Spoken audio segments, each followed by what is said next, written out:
नमस्कार दोस्तों, मैं नरेश कुमार आशा करता हूँ आप सभी ठीक होंगे, स्वस्थ होंगे, मज़े में होंगे। तो हम पिछली कक्षा में उपसर्गों पर चर्चा कर रहे थे, जिसमें से हम अवयव उपसर्ग 6 उपसर्ग देखे थे। अवयव में कितने उपसर्ग देखे थे? 6 उपसर्ग देखे थे। अब 7वां उपसर्ग देखते हैं। अलम। अलम क्या है? अलम का अर्थ क्या है? सुंदर होता है। क्या होता है? सुंदर। जैसे अलंकार, अलंकृत। चीर का होता है बहुत, चीर आयु, लंबी आयु, चीर काल, लंबा काल। न का अर्थ क्या है? अभाव होता है। क्या है? अभाव। नग, नपुंसक, नास्तिक। इसी प्रकार नाना क्या है? नाना उपसर्ग है।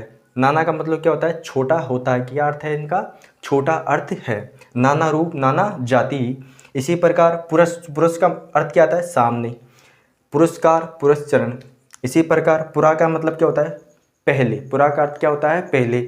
अब ये उपसर्गों का क्या होता है? अर्थ होता है। इनका क्या होता है? स्वतंत्र अर्थ होता है। देखते हैं। पुरा का मतलब क्या था? पहले। पुरातत्व, पुरातन, पुराव्रत। इसी प्रकार प्राग का मतलब क्या होता है? पहले होता है। प्रागकथन, प्रागैतिहासिक। इसी प्रकार स का अर्थ क्या होता है? सहित। स का अर्थ क्या है? सहित है। सहगोत्र, सहजातीय, सहरस, रस सहित। इसी प्रकार सावधान, अवधान सहित। इसी प्रकार सत का अर्थ क्या है? अच्छा है। सत का अर्थ क्या है? अच्छा है। सज्जन, अच्छा जन। सत्कर्म, सद्गुरु, अच्छे गुरु। इसी प्रकार सह का अर्थ क्या है? सह का अर्थ क्या? साथ होता है। क्या होता है? साथ होता है। सहगमन, सहोदर, सहचर। सहोदर का मतलब भाई, जो एक ही उदर से जन्म लिए हुए उसको क्या कहते हैं? सहोदर कहते हैं। इसी प्रकार सौ का अर्थ क्या है? अपना। स्वदेश, स्वधर्म, स्वभाषा। इसी को आप जान गए होंगे। इसी प्रकार अम्मा, अम्मा क्या है? अम्मा क्या है? ये क्या है? उपसर्ग है। क्या है? अवयव उपसर्ग है। इसका अर्थ क्या है? पास। अमात्य, अमावस्या। तो ये हमने 18 उपसर्ग देखे हैं। कितने उपसर्ग देखे हैं? अवयव 18 उपसर्ग देखे हैं, जो संस्कृत के 18 अवयव उपसर्ग हैं। तो हम एक बार और दोहराते हैं। अलम, अलम। अलम का अर्थ क्या है? सुंदर। अलंकार, अलंकृत। चीर का अर्थ क्या है? बहुत। चिरायु, चिरकाल। इसी प्रकार न का अर्थ क्या है?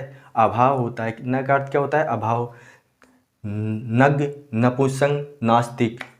जो आस्तिक नहीं उसे क्या कहते हैं? नास्तिक कहते हैं। इसी प्रकार नाना को होता है छोटा रूप, नाना रूप, छोटा रूप, नाना जाति, छोटी जाति, सबसे छोटी जाति।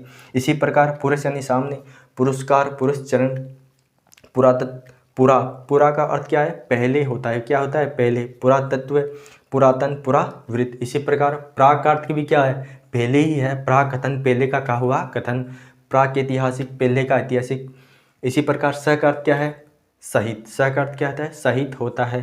सहगोत्र, गोत्र सहित। इसी प्रकार सजातीय, जातीय सहित। सरस, रस सहित। इसी प्रकार सावधान, अवधान सहित। इसी प्रकार सत का अर्थ क्या है? अच्छा होता है। क्या होता है? अच्छा। सज्जन, सत्कर्म, सद्गुरु, ये इनके क्या हैं? उदाहरण हैं। इसी प्रकार सह का अर्थ क्या होता है? साथ। सह का अर्थ क्या है? साथ होता है। सहगमन, सहोदर, सहचर, साथ में चलने वाला, उसे क्या कहते हैं? सहचर कहते हैं। इसी प्रकार सौ का अर्थ क्या है? अपना है। क्या है? अपना। स्वदेश, अपना देश। स्वधर्म, अपना धर्म। स्वभाषा, खुद की भाषा, यानी कि सौ की भाषा यानी अपनी भाषा। इसी प्रकार अम्मा का अर्थ क्या है? अमात्य, अमावस्या। तो ये हमने उपसर्ग देखे। अब हम अगली कक्षा में हिंदी उपसर्ग या तद्भव उपसर्गों पर क्या करेंगे? चर्चा करेंगे।